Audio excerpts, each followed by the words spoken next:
اعوذ باللہ من الشیطان الرجیم بسم اللہ الرحمن الرحیم الحمد للہ رب العالمین ثم الصلاة والسلام والتحیة والاکرام علی سیدنا ونبینا وطبیب نفوسنا ابی القاسم المصطفى محمد وعلى آلہ الطیبین الطاہرین المعصومین المظلومین الہداة المہدیین الذین اذهب اللہ عنہم الرجس وطہرہم تطہیرا واللعنۃ الدائمۃ الباقیۃ علی اعدائہم اعداء اللہ اما بعد قال اللہ تبارک وتعالی بسم اللہ الرحمن الرحیم ومن ذریته داود وسلیمان وایوب ویوسف وموسى وہارون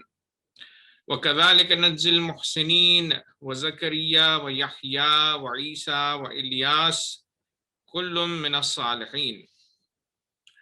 معزز محترم سامعین، السلام علیکم ورحمۃ اللہ وبرکاتہ. شہادت امام ہفتم امام موسیٰ کاظم علیہ السلام کی مناسبت سے اس مجلس کا انعقاد ہے. عزیزان گرامی، یہ وہ امام ہیں کہ جو بڑے مظلوم امام ہیں، اور آپ کی امامت کا دور بڑا عجیب دور تھا، چونکہ آپ نے اس زمانے میں ولادت پائی کہ جس زمانے میں اموی بادشاہ سے خلافت منتقل ہو رہی تھی عباسی بادشاہوں کی جانب. تو سب سے پہلے میں چاہتا ہوں کہ مختصر میرے مولا کے حوالے سے آپ کی بایوگرافی آپ کی خدمت میں پیش کر دوں بچوں کے لیے، اور پھر انشاءاللہ آپ کے حالات اور آپ کی عظمت کے حوالے سے ہم گفتگو کریں گے. میرے مولا 7 صفر 128 ہجری میں متولد ہوئے، اور آپ کی شہادت ہوئی ہے 25 رجب کو 183 ایئر آف ہجرہ. آپ کا نام آپ کے والد نے موسیٰ رکھا. آپ کی کنیت ابو الحسن اور ابو ابراہیم تھی، اور آپ کے جو القاب ہیں بے شمار القاب، اس میں سے جو اہم لقب ہے وہ ہے کاظم، اور باب الحوائج کے نام سے میرے مولا جانے جاتے ہیں. 55 سال 55 ایئرز آپ نے حیات پائی. 35 سال آپ کا دور تھا دور امامت. آپ کے نام کو جناب موسیٰ علیہ السلام کے نام پر رکھا گیا، اور آپ کا لقب جو کاظم ہے، ائمہ طاہرین علیہ السلام یہ وہ ہیں کہ جن کے جتنے بھی القاب ہیں وہ القاب وجہ تسمیہ اس کی پائی جاتی ہے. تو میرے مولا کو یہ کیوں کہا گیا کہ آپ کاظم ہیں؟ کاظم یعنی وہ شخص کے جو غصے کو پیتا ہو. تو میرے مولا کو کاظم اس لیے کہا گیا کہ آپ غصے کو پی جایا کرتے تھے، اور دوسری خصوصیت آپ کی یہ ہے کہ جو آپ کے ساتھ برائی کرتا میرے مولا اس کے ساتھ نیکی کرتا، اسی لیے آپ کو کاظم کہا گیا ہے. عام طور سے انسان ان لوگوں کے ساتھ نیکی نہیں کرتا کہ جو اس کے ساتھ برائی انجام دیتے ہیں، لیکن اہل بیت اطہار علیہ السلام کا یہ رویہ رہا ہے کہ وہ نیکی بھی کرتے ہیں تو اس کے ساتھ کرتے ہیں کہ جس نے ان کے ساتھ زیادتی کی ہو. لہذا جب صلہ رحم کی بات آتی ہے تو مولا سے پوچھا گیا کہ مولا کس سے صلہ رحم کیا جائے؟ تو ہمارے ائمہ میں سے کسی امام نے فرمایا کہ اگر تمہیں صلہ رحم کرنا ہے رشتہ داروں کے ساتھ صلہ رحم جب تم کرو گے تو ان کے ساتھ کرو کہ اگر انہیں تم کچھ دو گے، ان کے ساتھ نیکی کرو گے تو وہ پلٹ کر نیکی کا بدلہ نیکی میں جواب نہیں دیں گے، بلکہ وہ برائی سے جواب دیں. تو ایسے رشتہ داروں کے ساتھ نیکی کرنے میں زیادہ ثواب ہے. ایک صلوات پہ محمد و آل محمد. میرے مولا امام کاظم علیہ السلام غصے کو ضبط کرنے والے، جو بدسلوکی کرتا ہے اس کے ساتھ نیکی کرنے والے، اور میرے مولا کا دوسرا لقب ہے باب الحوائج، یعنی حاجتیں اس در سے پوری ہوتی ہیں. عزیزان گرامی، بہت ساری جگہوں پر میرے مولا کی نظر منائی جاتی ہے. لوگ کہتے نظر کرتے ہیں کہ اگر ہماری حاجت آئی ہوئی، حاجت روائی ہوئی تو ہم مثال کے طور پر موسوی سادات کو جو فقراء ہیں انہیں اطعام کریں گے. تو یہ بھی عام طور سے پایا جاتا ہے. کیوں؟ اس لیے کہ آپ کا دروازہ متفق طور پر اہل سنت بھی اس بات کو قبول کرتے ہیں کہ روضہ امام موسیٰ کاظم علیہ السلام میں آپ جائیں اور مولا کو وسیلہ اپنا قرار دیں تو اللہ تبارک و تعالی آپ کی حاجت کو قبول کرتا ہے۔ عزیزان گرامی، اجابت دعا میں آپ باب الحوائج ہیں، بہترین وسیلہ ہے۔ آئیے عزیزان گرامی، میرے مولا کی حیات طیبہ پر کچھ روشنی ڈالتے ہیں۔ میرے مولا جب متولد ہوئے، ظاہر سی بات ہے جیسے میں نے بتلایا کہ بنی امیہ کا دور تھا اور مروان حمار اموی، ظاہر سی بات ہے اموی خلیفہ تھا، لیکن اس کے بعد چونکہ عباسیوں نے یہ کوشش کی کہ امام حسین علیہ السلام کی مظلومیت کو مد نظر رکھتے ہوئے اس بہانے سے کہ اہل بیت اطہار مظلوم ہیں وہ حکومت کو اختیار کریں، اور وہ اس معاملے میں کامیاب بھی ہوئے، بہت سارے لوگوں کی انہوں نے مدد حاصل کی، لیکن برسر اقتدار آتے ہی عباسی پہلے یہ کہتے تھے کہ ہم حکومت کو اہل بیت اطہار کے حوالے کر دیں گے، ائمہ طاہرین علیہ السلام کے سپرد کر دیں گے، لیکن انہوں نے یہ مکاری کی، یہ کام انجام نہیں دیا۔ جیسے ہی برسر اقتدار آئے، حکومت انہیں حاصل ہو گئی، تو سب سے پہلے صفواہ کو خلیفہ عباسی بنایا، اور پھر اس کے بعد میرے مولا کے دور میں 3 بادشاہ عباسی گزرے ہیں کہ جن کا نام منصور دوانقی ہے، ہادی ہے اور ہارون الرشید ہے۔ عزیزان گرامی، میرے مولا نے بہت صعوبتیں برداشت کی ہیں۔ یہ 35 سال امام کی امامت کے آسان نہیں تھے، بلکہ سخت ترین دور کو میرے مولا نے دیکھا ہے، اور روایات یہ کہتی ہیں کہ میرے مولا 14 سال صرف زندان ہارون الرشید میں رہے۔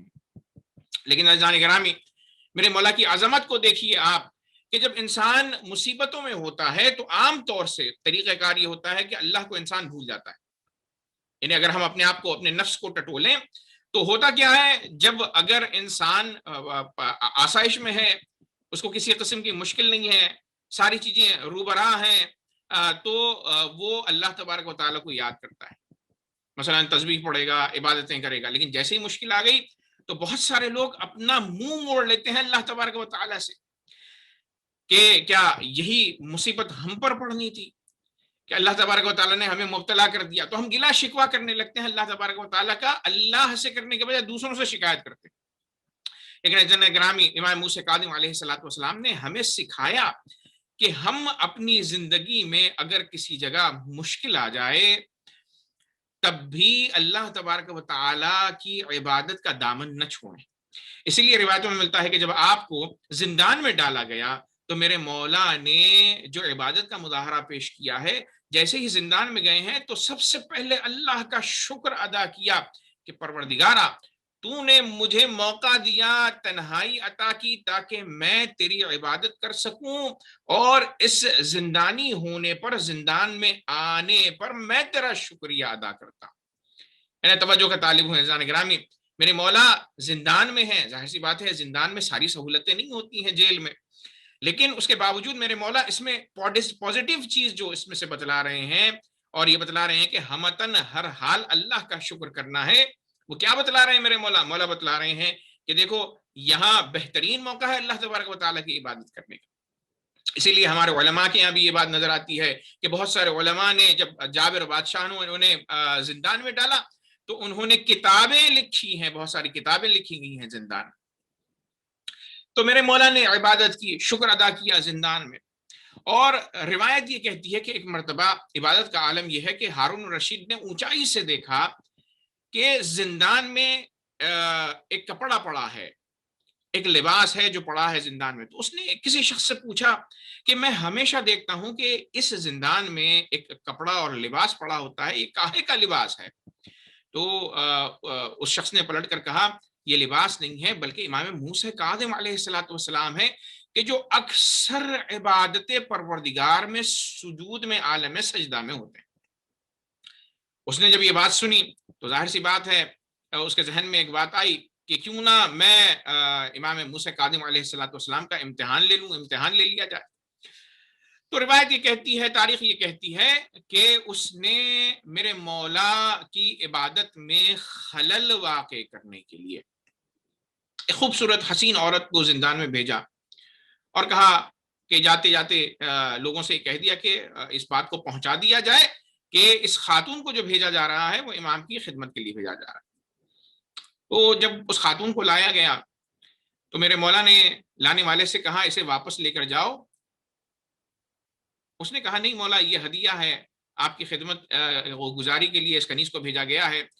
تو کہا کہ نہیں مجھے تم سے کوئی ہدیہ نہیں چاہیے, یہ یہاں پر نہیں ہوگی, بل انتم بہدیتکم تفرحون. میرے مولا نے کہا تم اپنے ہدایا پر, اپنی نعمتوں پر جو تمہارے پاس ہیں ان پر خوش رہو, تمہیں یہ نیکی کرنے کی ضرورت نہیں ہے. عزیزان گرامی وہ عورت ظاہر سی بات ہے جب واپس بھیج دی گئی تو ہارون رشید نے یہاں پر کہا کہ اس کو واپس لے جایا جائے اور امام کاظم علیہ السلام سے یہ کہا جائے کہ آپ کو میں نے اپنی مرضی سے زندان میں رکھا ہے اور یہ عورت میری مرضی ہے کہ آپ کے ساتھ زندان میں ہوگی. تو عزیزان گرامی روایت یہ کہتی ہے کہ جب وہ عورت ناگزیر طور پر رکھی گئی وہاں پر تو میرے مولا سے اس نے کہا مولا میں آپ کی خدمت کے لیے ہوں. تو میرے مولا نے کہا تمہاری خدمت کی ہمیں ضرورت نہیں ہے. اور پھر اس کے بعد جب میرے مولا نے حجابات ہٹائے, پردے ہٹائے اس عورت کی آنکھوں کے سامنے سے, تو ایک مرتبہ اس نے یہ دیکھا کہ حور و غلمان جنت میں آمادہ ہیں, تیار ہیں میری مولا کی خدمت کے لیے. تو میرے مولا نے کہا کہ اے کنیس تیری خدمت کی مجھے ضرورت نہیں ہے, میری خدمت کے لیے تو ظاہر سی بات ہے ملائکہ فرشتے حور و غلمان آمادہ ہیں. تو جب اس نے اس منظر کو دیکھا تو منقلب ہو گئی, ایمان لے آئی میرے مولا پر اور اس کے بعد سجدہ ریز ہو گئی. جب کچھ دن گزرے تو ہارون رشید نے پوچھا کہ جاؤ معاملے کو دیکھو کیا حال ہے. تو جب آئے لوگ دیکھنے کے لیے تو دیکھا ایک طرف میرے مولا سجدے میں ہے اور دوسری طرف وہ کنیز سجدے پروردگار میں ہے, سبوح قدوس اللہ رب العزت کی عبادت بجا لا رہی ہے. تو ظاہر ہے اسے لایا گیا باہر زندان سے, اور جب وہ باہر آئی تو پوچھا کہ بھئی تمہیں ہم نے کس مقصد کے تحت بھیجا اور تم جا کر وہاں عبادت کرنے لگی. تو اس نے کہا میں نے وہ چیزیں دیکھی ہیں عالم معنی کی کہ اس سے پہلے میں نے کبھی اس چیز کو جو ہے نہیں دیکھا تھا. تو اس سے مزید عظمت امام کاظم علیہ السلام اجاگر ہوئی اس زمانے کے لوگوں کے لیے. تو عزیزان کرام یہ آپ کی عبادت کا عالم ہے کہ دنیاوی کوئی شے اللہ تبارک و تعالیٰ کی عبادت سے آپ کو منصرف نہیں کر سکتی. آپ کے علم کا عالم یہ ہے عزیزان گرامی کہ آپ نے بہت سارے شاگرد تربیت کی ہیں. ظاہر سی بات ہے ہمارے ائمہ طاہرین علیہ السلام کا جو ہم و غم رہا ہے اور جو اکثر علماء کا ہوتا ہے وہ ہے دو چیزیں جو اہم ہیں. ایک تو معرفت ہے, معرفت پروردگار, پھر اس کے بعد علم انسان حاصل کرے, جتنا ہو سکے علم حاصل کرے اور جتنی ہو سکے عبادت کرے. تو ائمہ طاہرین علیہ السلام نے ہر امام نے معرفت کے حوالے سے تاکید کی ہے, حصول علم کے حوالے سے تاکید کی ہے اور بندگی پروردگار کے حوالے سے تاکید فرمائی. تو میرے مولا نے اپنی زندگی میں بہت سارے شاگرد تربیت کیے, 30 سے 35 سال کے قریب لوگوں نے آپ سے استفادہ کیا, اور جو اہم اصحاب ہیں ان میں چند ایک نام ہیں جن کا تذکرہ میں آپ کی خدمت میں کرنا چاہتا ہوں, جن میں ہشام بن حکم ہیں, مومن طاق ہیں, علی بن یقین ہیں, صفوان بن یحییٰ اور دوسرے صفوان ہیں کہ جن کو صفوان بن مہران کہا جاتا ہے, اور یہ صفوان بن مہران صفوان جمال بھی کہلاتے ہیں. تو عزیزان گرامی امام نے بہت سارے شاگردوں کی تربیت کی, ان میں سے یہ وہ ہیں کہ جو بہت اہم اور سرشناس اصحاب امام کاظم علیہ السلام سے. حتیٰ امام ابو حنیفہ نے بھی میرے مولا سے سوال کیا. روایت یہ کہتی ہے کہ ایک مرتبہ آئے مدینے میں اور آنے کے بعد سوال پوچھنا چاہتے تھے امام صادق علیہ السلام سے. امام آرام فرما رہے تھے, تو امام کاظم علیہ السلام باہر تشریف لائے. تو کہا حضور مولا سے ملاقات کرنی ہے. تو ساتویں امام نے فرمایا کہ چھٹے امام ابھی آرام فرما رہے ہیں, آپ کو اگر کچھ پوچھنا ہے تو مجھ سے پوچھ لیجئے, میں آپ کو جواب دے دوں گا. انہوں نے کہا کہ مجھے سوال ہے کہ انسان اپنے فعل کا فاعل مختار ہے یا مجبور ہے اپنے کاموں کے انجام دینے میں, جو کرتا ہے وہ اللہ تبارک و تعالیٰ کرتا ہے. ظاہر ہے وہ یہ سوچتے تھے کہ جبر ہے, انسان اپنے اعمال پر اختیار نہیں رکھتا, جو کرتا ہے اللہ کرتا ہے. تو میرے مولا نے کہا کہ 3 صورتیں ہو سکتی ہیں. دیکھو تمہارے سوال میں 3 صورتیں پائی جاتی ہیں. پہلی صورت یہ ہے کہ یہ کہا جائے کہ جو کچھ کرتا ہے وہ اللہ کرتا ہے، ہم نہیں کرتے. تو اب ظاہر سی بات ہے اگر اللہ کرتا ہے تو چلیں، اگر انسان کوئی برائی کر رہا ہے اور وہ برائی کرنے میں مجبور ہے، اللہ اس سے کروا رہا ہے، تو جان گرامی مولا نے فرمایا کہ اس صورت میں اللہ کو یہ حق حاصل نہیں ہے کہ وہ انسان کو سزا دے، چونکہ انسان کو اختیاری نہیں ہے اپنے اچھے یا برے عمل میں. تو امام نے کہا یہ صورت تو ممکن ہی نہیں ہے. دوسری صورت یہ ہے کہ یہ کہا جائے کہ اللہ اور انسان دونوں مل کر اچھائی کو اور برائی کو دونوں انجام دیتے ہیں. تو کہا یہ بھی صورت ممکن نہیں ہو سکتی میرے مولا نے. کیوں؟ اس لیے کہ اگر اللہ اور انسان دونوں مل کے انجام دے رہے ہیں تو پھر یہ عدالت کے خلاف ہے پروردگار کے کہ برائی کی سزا انسان کو دے. تو اس کے بعد امام نے کہا، امام کاظم علیہ الصلوۃ والسلام نے ابو حنیفہ سے کہ تیسری صورت ہی باقی رہ جاتی. وہ تیسری صورت کیا ہے؟ وہ تیسری صورت یہ ہے کہ انسان ہی فاعل مختار ہے، یعنی اپنے اچھے اعمال کا اور برے اعمال کا انسان ہی ذمہ دار ہے. یہ عقل سلیم ہر انسان کی جو ہے قبول کرتی ہے. یہ جواب کو لے کر میرے مولا امام موسیٰ کاظم علیہ الصلوۃ والسلام سے وہ کافی متعجب ہوئے اور انہیں خوشی ہوئی. اور اس وقت میرے مولا کی عمر 5 سال بتلائی جاتی ہے امام موسیٰ کاظم علیہ الصلوۃ والسلام کی. اور جان گرامی یہی وہ ابو حنیفہ ہیں کہ جن کا واقعہ بہلول کے ساتھ بھی ملتا ہے اسی حوالے سے کہ امام ابو حنیفہ نے بہلول گزر رہے تھے تو انہوں نے دیکھا کہ ابو حنیفہ یہ فرما رہے ہیں کہ جو کرتا ہے اللہ کرتا ہے، انسان کو اختیار نہیں ہے اپنے اعمال پر. اور پھر اس کے بعد انہوں نے یہ کہا کہ مجھے یہ بھی نہیں سمجھ میں آتا، چھٹے امام جو فرماتے ہیں کہ شیطان کو آگ میں جلایا جائے گا، جبکہ شیطان کو جب آگ سے بنایا گیا ہے تو آگ کو کیسے جلائے گی؟ اور پھر اس کے بعد انہوں نے یہ کہا کہ قیامت میں جو چیز ہے وہ دکھائی دیتی ہے، قیامت میں اللہ تبارک و تعالیٰ دکھائی دے گا. ظاہر سی بات ہے کچھ لوگ اب بھی تفسیر کرتے ہیں الی ربھا ناظرہ، قرآن مجید کی یہ جو آیت ہے کہ قیامت میں لوگ نظارہ کریں گے، تو لوگ کہتے ہیں کہ ہم اللہ کو قیامت میں دیکھیں گے. آج بھی کچھ مسلمان ہیں جو یہ باور رکھتے ہیں. تو بہلول دانا آل محمد کے چاہنے والے اور صحابی میرے مولا کے گزر رہے تھے، تو انہوں نے کہا کہ بھئی میں اس مسئلے کو ایک پتھر کے ذریعے سمجھا دیتا ہوں. تو انہوں نے پتھر اٹھایا اور ابو حنیفہ کی طرف اسے پھینکا، ان کی پیشانی زخمی ہوئی. ظاہر ہے قاضی کے پاس لے جایا گیا. تو قاضی کے پاس جب جیسے ہی گئے تو انہوں نے کہا ابو حنیفہ نے کہ انہوں نے پتھر پھینکا اور مجھے زخمی کیا. تو انہوں نے کہا کہ میں نے نہیں پھینکا، اولن کیونکہ یہی فرما رہے تھے کہ جو کرتا ہے اللہ تبارک و تعالیٰ کرتا ہے. تو اگر پتھر میں نے پھینکا ہے تو اس کا مطلب یہ ہے کہ میں نے نہیں پھینکا بلکہ اللہ تبارک و تعالیٰ نے پھینکا ہے. تو جائیں اللہ سے نعوذ باللہ خاکم بدن وہ قصاص کریں. تو ابو حنیفہ خاموش ہو گئے. اور پھر اس کے بعد انہوں نے کہا، سوال کیا، اچھا میں نے پتھر پھینکا ہے آپ کو، آپ کی جانب، تو آپ کو درد ہوتا ہے؟ تو انہوں نے کہا ہاں درد ہو رہا ہے. تو کہا درد کو بتلائیے کہاں ہو رہا ہے؟ کہا درد دیکھا نہیں جاتا بلکہ محسوس کیا جاتا ہے. تو انہوں نے کہا اگر درد دکھائی نہیں دیتا ہے، محسوس کیا جاتا ہے، تو اللہ تبارک و تعالیٰ کی بھی مثال ایسے ہی تم سمجھ لو کہ اللہ تبارک و تعالیٰ محسوس ہوتا ہے، اس کا ادراک ہے، اس کی معرفت انسان کو حاصل ہوتی ہے، لیکن وہ دیکھا نہیں جاتا جس طرح درد تمہیں دکھائی نہیں دے رہا. اور پھر اس کے بعد کہا کہ آپ کہہ رہے ہیں کہ آپ کو زخم حاصل ہوا ہے تو میں نے پتھر سے پتھر کو مارا ہے، یعنی پتھر سے انسان کو مارا ہے. تو ظاہر سی بات ہے پتھر خاک سے ہے اور اللہ تعالیٰ نے انسان کو 3 مٹی سے خلق کیا ہے. تو جس طرح مٹی سے اللہ نے آپ کو خلق کیا اور میں نے یہ پتھر آپ کی طرف پھینک کر جو مارا یہ بھی مٹی سے ہے، تو اس طرح مٹی مٹی کو تکلیف پہنچا سکتی ہے. اسی طریقے سے شیطان جو کہ آگ سے بنا ہے وہ آتش جہنم میں جل کر تکلیف محسوس کر سکتا ہے. ایک صلوات پڑھیں محمد وآل محمد.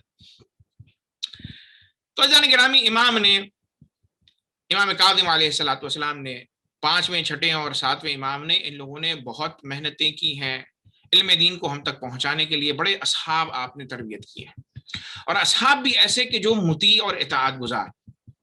ایک مثال میں آپ کو صفوان بن مہران کی دینا چاہتا ہوں. کیسے صحابی ہیں، کیسے چاہنے والے ہیں کہ روایت یہ کہتی ہے کہ صفوان بن مہران یہ وہ ہیں کہ جن کا بزنس تھا یہ اونٹ کرائے پر دیا کرتے تھے، اور ظاہر سی بات ہے ہارون الرشید اس زمانے کا بادشاہ، وہ جب حج پر جاتا تھا تو اونٹ ساتھ لے کر جاتا تھا، کرایہ کرتا تھا۔ صفوان جمال ان کو کہا گیا ہے، اونٹوں والے، اونٹ کا بزنس کرنے والے۔ تو ایک مرتبہ امام موسیٰ کاظم علیہ الصلوۃ والسلام سے آپ کی ملاقات ہوئی صفوان کی، تو صفوان نے سے میرے مولا نے پوچھا کہ صفوان تم یہ کام کیوں انجام دیتے ہو؟ تمہاری ساری چیزیں اچھی ہیں، یعنی تم مومن ہو، تم اہل بیت اطہار کے ماننے والے ہو، لیکن تمہارا ایک عمل مجھے نہیں پسند آتا۔ کہا مولا کون سا عمل؟ تو کہا تم اپنے اونٹ ہارون الرشید کو کیوں دیتے ہو؟ تو صفوان نے کہا مولا وہ میرا بزنس ہے، اور دوسری بات یہ ہے کہ میں اسے اس لیے دیتا ہوں کہ وہ حج پر جاتا ہے اور عبادت پروردگار کے لیے جاتا ہے، اس لیے میں اسے اپنی اونٹ دیتا ہوں۔ تو میرے مولا نے کہا کہ ٹھیک ہے، وہ حج پر جاتا ہے، تم حج کے لیے اپنے اونٹوں کو اس کو دیتے ہو کرائے پر، لیکن کیا تم یہ خواہش نہیں رکھتے اپنے دل میں کہ وہ مکہ مکرمہ سے صحت کے ساتھ، سلامتی کے ساتھ واپس آ جائے، اونٹ بھی واپس آ جائیں اور تمہیں کرایہ بھی مل جائے؟ تو اس نے کہا ہاں مولا یہ میرے ذہن میں بات ہوتی ہے، ظاہر بزنس کر رہے ہیں، تجارت ہے، تو تاجر تو یہ سوچتا ہے کہ جس کو کرائے پر چیزیں دی گئی ہیں وہ صحت اور سلامتی کے ساتھ واپس آئے۔ تو ایک مرتبہ میرے مولا نے کہا کہ اے صفوان جمال، اگر تم ایک لمحے کے لیے ظالم کی بقا چاہتے ہو تو اس کا مطلب یہ ہے کہ اللہ تبارک و تعالی تمہیں اسی کے ساتھ محشور کرے گا، تم اسی ظالموں میں سے ہو۔ تو جیسے ہی صفوان جمال نے اس بات کو سنا تو اب عزیزان گرامی دیکھیے، شاگردی دیکھیے کہ فوراً گئے اور جانے کے بعد سارے کے سارے اونٹوں کو بیچ دیا۔ ہارون الرشید کو جیسے ہی پتہ چلا اس نے بلایا، اور بلانے کے بعد سبب پوچھا تو کہا اے ہارون الرشید میں بوڑھا ہو گیا ہوں، میرے پاس ایسے غلام نہیں ہے کہ جو اس کام کو میرے آگے بڑھا سکیں، لہٰذا میں نے بیچ دیا۔ لیکن ہارون سمجھ گیا تھا، اور ہارون نے یہ کہا کہ اگر تم سے میری مصاحبت نہ ہوتی، ملاقات نہ ہوتی، تو میں اس عمل کی وجہ سے تمہیں سزا دیتا، قتل کر دیتا، لیکن میں یہ کام انجام نہیں دے رہا ہوں۔ تو عزیزان گرامی دیکھیے، میرے مولا کی ایک نصیحت کے اوپر صفوان جمال جیسا صحابی اپنے سارے کے سارے کاروبار کو بیچ دیتا ہے، اسے اطاعت کہا جاتا ہے، اسے پیروی اہل بیت اطہار علیہ السلام کہا جاتا ہے۔ یہ ایک مثال ہے، اور عزیزان گرامی دوسری مثال ملتی ہے علی ابن یقطین کی۔ علی ابن یقطین بھی کون ہے؟ امام کے صحابی، امام موسیٰ کاظم علیہ السلام۔ روایت یہ کہتی ہے کہ ایک مرتبہ علی ابن یقطین نے مولا سے سوال لکھ کر بھیجا کہ مولا وضو میں جو پیر کا مسح ہے وہ انگلیوں سے کعب کی طرف اوپر کی طرف کیا جاتا ہے یا کعب سے انگلیوں کی طرف نیچے کی جانب کیا جاتا ہے؟ میرے مولا کو خط وصول ہوا۔ اب اس سے پہلے یہ بھی بات میں عرض کر دوں کہ علی ابن یقطین وزیر ہیں، وزراء میں سے تھے ہارون الرشید کے، اور اس منصب پر وہ فائز ہوئے بحکم امام، باجازت امام۔ امام موسیٰ کاظم علیہ السلام نے کہا اے علی ابن یقطین میں چاہتا ہوں کہ تم حکومت میں نفوذ حاصل کرو۔ ایک طرف مثال مل رہی ہے صفوان جمال کو اونٹ دینے سے منع کیا تاکہ حکومت کی خدمت نہ ہو، ظالم کی خدمت نہ ہو، اور دوسری طرف میرے مولا اس مثال میں علی ابن یقطین کی ہم یہ دیکھ سکتے ہیں کہ میرے مولا نے کہا کہ اے علی ابن یقطین تم حکومت میں شامل ہو جاؤ، بڑے مناصب حاصل کرو، کیوں؟ اس لیے کہ میں چاہتا ہوں کہ تم ہمارے چاہنے والوں کی خدمت کرو۔ اگر تم اس شرط کے ساتھ کہ ہمارے چاہنے والوں کی تم خدمت کرو گے، ان کی مدد کرو گے، ان کی امداد کرو گے، تو میں 3 چیزوں کی تمہارے لیے ضمانت لیتا ہوں۔ میرے مولا نے فرمایا کبھی تم زندان میں نہیں جاؤ گے، کبھی تم فقیر نہیں ہوگے، اور کبھی تمہیں تلوار سے شہید نہیں کیا جائے گا، یعنی تمہاری موت تلوار کے ذریعے نہیں ہوگی۔ تو میرے مولا نے کہا ان چیزوں کی میں اس دنیا میں ضمانت لیتا ہوں۔ تو علی ابن یقطین نے مولا کے کہنے کے اوپر حکومت میں نفوذ کیا اور اہل بیت اطہار کے چاہنے والوں کی وہ مدد کرتے تھے۔ تو لہٰذا اس سے ہمیں یہ پتہ چلتا ہے کہ کسی بھی حکومت میں شمولیت اختیار کی جا سکتی ہے تاکہ انسان مسلمانوں کا اہل بیت اطہار کے چاہنے والوں کی وہ امداد کر سکے. ظاہر سی بات ہے اگر سسٹم میں انسان نہیں ہوگا تو اپنا انفلوئنس وہ پیش نہیں کر سکتا. تو عزیزان گرامی اس مقدمے کے ساتھ روایت میں یہ ملتا ہے کہ ایک مرتبہ انہوں نے سوال بھیجا کہ مولا میں وضو کروں تو کیسے کروں, مسا کروں تو کیسے کروں پیر کا وضو میں. تو میرے مولا نے کہا کہ اے علی ابن یقطین, جیسے ہی تمہیں خط ملے تو فوراً تم آج کے بعد جو مسا کرو گے, جو تمہارے وضو کرنے کا طریقہ ہے وہ بالکل ویسے ہی ہے جیسے اہل سنت وضو کرتے ہیں. کہا 3 مرتبہ منہ میں پانی ڈالنا ہوگا, 3 مرتبہ ناک میں پانی ڈالنا ہوگا, 3 مرتبہ چہرے کو دھونا ہوگا, ہاتھ کو جو ہے اسی طرح دھوئیں کہ جس طرح اہل سنت دھوتے ہیں. اور پھر اس کے بعد کہا کہ جب چہرہ دھو رہے ہو تو اپنے کانوں کو بھی اچھی طریقے سے دھونا, اپنے پیروں کو بھی اچھی طریقے سے دھو. تو ایک مرتبہ جب یہ خط پہنچا تو ظاہر سی بات ہے علی ابن یقطین شیعہ تھے, محب اہل بیت تھے, شیعہ طریقے سے وہ وضو کرتے تھے. ایک مرتبہ وہ متحیر ہو گئے کہ یہ مولا کیا فرما رہے ہیں. تو میرے مولا نے تقیہ کا حکم دیا تھا. تو جیسے ہی خط پہنچا, ظاہر سی بات ہے پہنچانے والا بھی معتبر شخص ہے, تو یہ جملہ کا اس کو کہتے ہیں اطاعت. عزیزان گرامی, کہا مولائی عالم بما قال, میرے مولا جانتے ہیں وہ جو فرما رہے ہیں, میرے مولا نے اگر کہا ہے تو مجھے کرنا چاہیے. تو روایت یہ کہتی ہے, تاریخ یہ کہتی ہے کہ کسی شخص نے دربار میں چغلی کر دی تھی اور یہ کہا تھا کہ اے ہارون الرشید, تمہارا وزیر علی ابن یقطین شیعہ ہے, اسے اس منصب سے برخاست کیا جائے. تو امام نے بعلم امامت اس بات کو سمجھ لیا اور سمجھنے کے بعد خط لکھا اور کہا کہ اہل سنت کی طرح تم وضو کرو. اور ایک مرتبہ کیا ہوا, ہارون رشید کے پاس جب بات یہ پہنچی, لوگوں نے پہنچایا کہ یہ شیعہ ہیں, اہل سنت سے ان کا تعلق نہیں ہے, انہیں برکنار کیا جائے. تو ظاہر ہے وہ دشمن اہل بیت تھا. تو ایک مرتبہ اس نے چھپ کر علی ابن یقطین کا وضو دیکھا. تو چونکہ امام کا حکم آ چکا تھا تو لہٰذا دیکھا علی ابن یقطین اسی طرح وضو کر رہے ہیں جس طرح ہارون الرشید وضو کرتا ہے. تو ایک مرتبہ وہ غضبناک ہوا اور جس نے چغلی کی تھی اسے اس نے سزا دی. کچھ عرصے کے بعد پھر میرے مولا نے خط کا جواب, دوسرا خط بھیجا جواباً اور کہا توضأ کما امرک اللہ, جس طرح اللہ نے تمہیں وضو کرنے کا حکم دیا ہے. اب بلا ٹل گئی ہے, اب تقیہ کا موقع نہیں ہے, تم اسی طرح سے وضو کرو. اور جو تم نے سوال پوچھا ہے اس کا جواب یہ ہے کہ انگلیوں سے کعب کی طرف پیر کا مسح کیا جاتا ہے. ایک صلوات پڑھیں محمد و آل محمد, اللہم صلی علی محمد و آل محمد. عزیزان گرامی, یہ شاگردوں کی تربیت تھی. اور عزیزان گرامی, میرے مولا کو جو زندان میں رکھا گیا ہے اس کی کیا وجوہات ہیں. میرے مولا 14 سال زندان میں آپ نے ہارون الرشید کے گزارے ہیں. روایت یہ کہتی ہے کہ ایک مرتبہ ہارون مدینہ منورہ آیا, اس وقت میرے مولا بھی وہاں تشریف فرما تھے. ظاہر ہے خلافت اس کے ہاتھ میں ہے. تو اس نے ایک بات کہی, جیسے ہی روضہ رسول پر آیا تو اس نے کہا السلام علیکہ یا ابن عم. اور کہتے ہیں علماء کہ اسی واقعے کے بعد اس نے آپ کو بغداد بلایا اور زندان میں رکھا. تو اس نے ظاہراً رسول اللہ سے اپنی رشتہ داری جتلانی چاہیے. کہا ظاہر سی بات ہے عباسی, جناب عباس رسول اللہ کے چچا کی آل سے ہیں. تو اس نے ایک مرتبہ برجستہ طور پر, جبکہ امام موسیٰ کاظم علیہ الصلوۃ والسلام بھی وہاں پر روضہ رسول اللہ میں موجود ہیں, اس نے برجستہ طور پر کہا السلام علیکہ یا ابن عم, اے رسول اللہ چچا کے بیٹے, میرے چچا کے بیٹے, آپ پر سلام ہو. تو جیسے ہی اس نے یہ جملہ کہا میرے مولا سمجھ گئے کہ اپنی رشتہ داری بتلانا چاہتا ہے, رسول اللہ سے اپنی قربت کو بتلانا چاہتا ہے. تو فوراً میرے مولا نے فرمایا السلام علیکہ یا جدہ, اے میرے جد آپ پر سلام. تب ظاہر ہے جد ہونے کا رشتہ زیادہ قریب ہے چچازاد ہونے سے. تو ایک مرتبہ وہ آگ بگولا ہوا اور اس نے کہا کہ آپ کے جد رسول اللہ کیسے ہو گئے.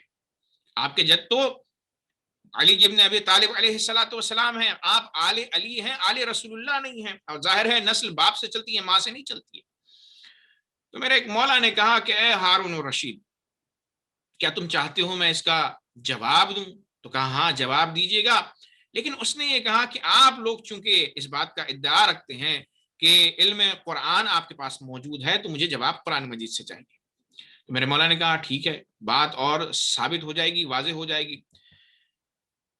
میرے مولا نے قرآن مجید کی آیت پڑھی، یہ بات سمجھانے کے لیے کہ کس طرح وہ آل رسول سے ہیں اور کیوں امام کا السلام علیکم یا جدہ کہنا درست ہے۔ تو کہا کہ قرآن مجید میں اللہ تعالیٰ نے فرمایا وَوَهَبْنَا لَهُ اسحاق و یعقوب، اللہ نے، ہم نے ابراہیم کو یعقوب، اسحاق اور یعقوب جیسے ان کی نسل میں اولادیں عطا کی۔ وَكُلًّا هَدَيْنَا، اور ہم نے سب کی ہدایت کی۔ وَنُوحًا هَدَيْنَا مِن قبل، اور جناب نوح کی، اس سے پہلے ہم نے ہدایت کی۔ پھر میرے مولا نے اسی آیت کو آگے پڑھا، وَمِن ذُرِّيَّتِهِ داؤد وسليمان وأيوب ويوسف وموسى وهارون وكذلك نجزي المحسنين وزكريا ويحيى وعيسى وإلياس كل من الصالحين۔ پھر میرے مولا نے کہا کہ اس آیت میں اللہ تبارک و تعالیٰ نے فرمایا کہ ذریت ابراہیم سے کون ہے؟ اسحاق اور یعقوب ہیں۔ پھر اس کے بعد بات کو پلٹا کر آگے بڑھا کر اللہ کہتا ہے وَمِن ذُرِّيَّتِهِ، اور ذریت ابراہیم میں کون کون پیغمبر ہیں؟ داؤد ہیں، سلیمان ہیں، ایوب ہیں، یوسف ہیں، موسیٰ ہیں، ہارون ہیں۔ اور پھر اس کے بعد فرمایا وَكَذَلِكَ نَجْزِي الْمُحْسِنِينَ، زکریا و یحییٰ، اور جناب زکریا اور یحییٰ اور عیسیٰ اور الیاس، یہ وہ پیغمبر ہیں کہ جو نسل جناب ابراہیم علیہ السلام میں۔ تو ہارون کو یہ آیت پڑھ کر میرے مولا نے کہا کہ تم مانتے ہو، اس بات کو مانتے ہو کہ سارے کے سارے پیغمبران جن کے نام قرآن مجید کی آیت کے ذریعے میں نے تمہارے سامنے رکھے ہیں وہ سب کے سب آل ابراہیم ہیں؟ اسے کہا ہاں میں مانتا ہوں۔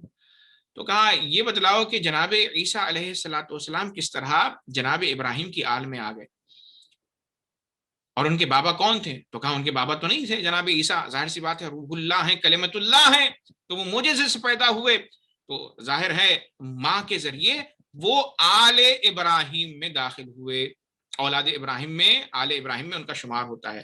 تو کہا جس طرح جناب عیسیٰ کا اس آیت کی روشنی میں سلسلہ نسب آل ابراہیم تک پہنچتا ہے، جناب عیسیٰ کا سلسلہ نسب، اسی طریقے سے ہم فاطمۃ الزہرا سلام اللہ علیہا کے ذریعے آل محمد صلی اللہ علیہ وآلہ وسلم میں داخل ہوتے ہیں۔ صلوات پڑھیں محمد و آل محمد۔ ہارون الرشید نے جب اس جملے کو سنا تو اس نے سکوت اختیار کیا، اور پھر اس کے بعد میرے مولا نے کہا کہ ہو سکتا ہے تیرے ذہن میں یہ بات آ جائے۔ کہا مزید آیت سناؤں قرآن مجید کی؟ تو کہا ہاں بتلائیے، اور آیت اگر آپ کے ذہن میں کوئی ہے۔ تو میرے مولا نے فرمایا کہ آیہ مباہلہ، ہو سکتا ہے کوئی شخص، میرے مولا نے اس آیہ مباہلہ کو کس لیے پیش کیا؟ چونکہ ممکن ہے لوگ یہ کہیں کہ جناب عیسیٰ کے معاملے میں جناب عیسیٰ کے والد تو نہیں تھے، لیکن امام حسن اور امام حسین علیہ السلام کے والد گرامی مولا علی وہاں پر موجود ہیں، تو یہ مقایسہ صحیح نہیں ہے، یہ کمپیریزن صحیح نہیں ہے۔ میرے مولا نے کہا کہ دوسری میں آیت پڑھتا ہوں کہ جس سے یہ ثابت ہوتا ہے کہ ہم کس طرح آل مصطفیٰ صلی اللہ علیہ وآلہ وسلم میں ہیں۔ تو امام نے آیہ مباہلہ پڑھی اور فرمایا وَقُلْ تَعَالَوْا نَدْعُ أَبْنَاءَنَا وَأَبْنَاءَكُمْ وَنِسَاءَنَا وَنِسَاءَكُمْ أَنفُسَنَا وَأَنفُسَكُمْ ثُمَّ نَبْتَهِلْ فَنَجْعَلْ لَعْنَةَ اللَّهِ عَلَى الْكَاذِبِينَ۔ تو کہا اے ہارون الرشید، جب رسول اللہ مباہلے میں نصارہ نجران کے سامنے گئے تو کن کن کو لوگوں کو لے کر گئے؟ انفس کی جگہ علی ابن ابی طالب کو لے کر گئے، نساء کی جگہ، عورتوں کی جگہ وہ فاطمۃ الزہرا سلام اللہ علیہا کو لے کر گئے، اور ابناءنا یعنی ابن کی جمع، ابن کہتے ہیں بیٹے کو اور ابنا کہتے ہیں بچے، بیٹے۔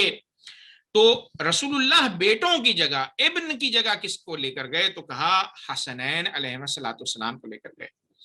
تو ایک مرتبہ ہارون الرشید نے جب یہ سنا کہ یہ دلیل بہت قوی ہے اور اس آیت مباہلہ کے نتیجے میں یہ بات ثابت ہوتی ہے کہ آپ آل رسول صلی اللہ علیہ وآلہ وسلم ہیں، تو ایک مرتبہ اس نے جب بات، ظاہر سی بات ہے امام گفتگو کرے تو امام کے ادلہ کے سامنے کون ٹک سکتا ہے، تو ایک مرتبہ اس نے کہا ٹھیک ہے آپ بھی رشتہ دار ہیں، ہم بھی رشتہ دار ہیں، ہم اقربائے رسول ہیں، آپ بھی اقربائے رسول ہیں، قرابت دار، رشتہ دار۔ تو کہا ہم بھی رشتہ دار ہیں، ہم چچا کے بیٹے ہیں، آپ ظاہر سی بات ہے آل ہیں، تو کوئی فرق نہیں ہوتا ہے، ہم بھی رشتہ دار ہیں، آپ بھی رشتہ دار ہیں۔ تو میرے مولا نے کہا کہ نہیں، ہماری رشتہ داری، ہماری قربت رسول اللہ سے تم سے زیادہ ہے، تو ایک مرتبہ اس نے کہا ٹھیک ہے کیسے ہے بتلائیے ثابت کیجیے. تو میرے مولا نے فرمایا کہ اگر ابھی رسول اللہ صلی اللہ علیہ وآلہ وسلم اپنے روزے میں زندہ ہو جائیں اور تم سے یہ سوال کریں کہ اے ہارون الرشید میں تمہاری بیٹی سے دختر سے عقد کرنا چاہتا ہوں تو تمہارا کیا جواب ہوگا؟ تو ہارون نے کہا کہ یہ ہمارے لیے شرف ہے کہ رسول اللہ میری بیٹی سے میری دختر سے عقد کریں. تو جیسے ہی ہارون الرشید نے یہ جملہ کہا میرے مولا نے پلٹ کر کہا کہ اے ہارون الرشید یہ سوال رسول اللہ مجھ سے نہیں کر سکتے کیونکہ میری بیٹی رسول اللہ کی بیٹی ہے اور تمہاری بیٹی رسول اللہ کی بیٹی نہیں. تمہارے یہاں عقد ہو سکتا ہے ہمارے یہاں ہماری آل سے رسول اللہ کا عقد نہیں ہو سکتا. اس سے پتہ چلتا ہے کہ اقربا میں بھی ہم تم سے زیادہ رسول اللہ سے قریب ہیں. صلوات پڑھیں محمد و آل محمد. عزیزان گرامی اس واقعے کے بعد جب وہ بغداد آیا تو میرے مولا کو بلایا گیا اور آپ کو زندان میں رکھا.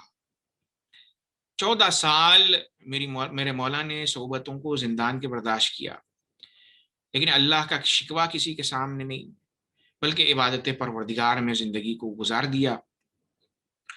اور عزیزان گرامی روایت یہ کہتی ہے کہ آپ کے معجزات تھے آپ کے کرامات تھے آپ کے فضائل تھے کہ جس کی وجہ سے آخر میں اس لعین نے یہ سوچا کہ امام کو زہر دے دیا جائے. زندان میں ہونے کے باوجود بھی اس نے بہت سارے مقامات پر یہ کوشش کی کہ امام کا استہزاء کیا جائے. ایک وہ واقعہ کہ جس میں ولایت تکوینی امام موسیٰ کاظم علیہ السلام واضح ہوتی ہے اس کی طرف بھی میں اشارہ کرنا چاہوں گا کہ میرے مولا کا اختیار دیکھیے کہ روایت یہ کہتی ہے کہ مرتبہ ساحر کو بلایا گیا اور اس سے کہا گیا کہ جب ہم کھانے پر بیٹھیں تو جب بھی امام موسیٰ کاظم علیہ السلام کسی بھی چیز کو اٹھانا چاہیں امام سے اس چیز کو جادو کے ذریعے دور کر دیں. ساحر آیا جیسے ہی دسترخوان پر بیٹھے تو امام روٹی اٹھانا چاہتے ہیں وہ سحر کرتا ہے جادو کرتا ہے روٹی دور کر دیتا ہے. دوسرا کھانا اٹھانا چاہتے ہیں اس نے دوسرے کھانے کو بھی دور کر دیا. امام نے 1 2 3 مرتبہ تحمل کیا اور پھر اس کے بعد جب امام کو جلال آیا تو میرے مولا نے اب اپنے اختیار کو بتلایا اور اپنی ولایت تکوینیہ کا اظہار کیا کہ ایک مرتبہ وہاں پر ایک تصویر میں شیر موجود تھا شیر کی تصویر لگی ہوئی تھی. تو ایک مرتبہ میرے مولا نے حکم دیا کہا کہ اے شیر آ اور اسے نگل جا. تو روایت یہ کہتی ہے کہ اس تصویر سے شیر برآمد ہوا اور اس نے برآمد ہونے کے بعد اسے نگل لیا اور واپس چلا گیا اور تصویر بن کے رہ گئی. اس واقعے کے بعد لوگ یہ کہتے ہیں کہ ہارون الرشید کو غشی طاری ہوئی. دوسرے لوگ بھی ظاہر سی بات ہے ہیبت میں غش ہوئے اور پھر اس کے بعد جب غش سے افاقہ ہوا تو ہارون الرشید نے مولا سے کہا مولا میری خواہش یہ ہے کہ آپ اسے واپس زندہ کر دیں. تو میرے مولا نے کہا کہ اگر عصائے موسیٰ جو اژدہے میں تبدیل ہو جاتا تھا اگر وہ اگل دیتا ان سانپوں کو جنہیں اس نے نگلا تھا تو اس شیر کو بھی میں کہتا کہ وہ اس ساحر کو واپس لوٹا دے. عزیزان گرامی یہ عظمت ولایت تکوینی ہے امام موسیٰ کاظم علیہ السلام ہے کہ اس نے اختیارات کے باوجود اللہ کی مرضی کے سامنے سر تسلیم خم کیا ہوا ہے. آپ نے زندان میں اکثر وقت گزارا اور عزیزان گرامی روایات یہ کہتی ہیں کہ 14 سال کے بعد میرے مولا کو خرما میں ہارون الرشید نے زہر دیا اور میرے مولا 3 دن تک تڑپتے رہے اور عزیزان گرامی 3 دن کے بعد آپ کی شہادت واقع ہوئی. جیسے ہی شہادت واقع ہوئی آپ کے جسم کو بغداد کے پل پر لا کر ڈال دیا گیا اور عزیزان گرامی میرے مولا امام رضا علیہ السلام تشریف لائے اور آنے کے بعد میرے مولا نے آپ کو غسل و کفن دیا اور آپ کی تدفین ہوئی. میں کہوں گا مولا آپ بڑے مظلوم ہیں آپ پر بڑے ظلم و ستم ہوئے ہیں آپ زندان میں تھے آپ کے ہاتھوں میں ہتکڑیاں پیروں میں بیڑیاں رہی تھیں لیکن مولا آئیے کربلا کے میدان میں ذرا سید سجاد کو دیکھیے. آپ نے وہ مصیبتیں برداشت نہیں کی جو سید سجاد نے کی. کیا صعوبتیں تھیں آپ کے اہل حرم کو کربلا سے کوفہ اور کوفے سے شام نہیں لے جایا گیا لیکن مولا آئیے سید سجاد کو دیکھیے لیے کہ کربلا سے کوفہ، کوفے سے شام آپ کو اس عالم میں لے جایا گیا کہ اہل بیت حرم آپ کے ساتھ ہیں، اور اس مصیبت کو لے کر سید سجاد پوری زندگی روتے رہے۔ الا لعنت اللہ علی القوم الظالمین وسيعلم الذين ظلموا آل محمد أي منقلب ينقلبون وآخر دعوانا أن الحمد لله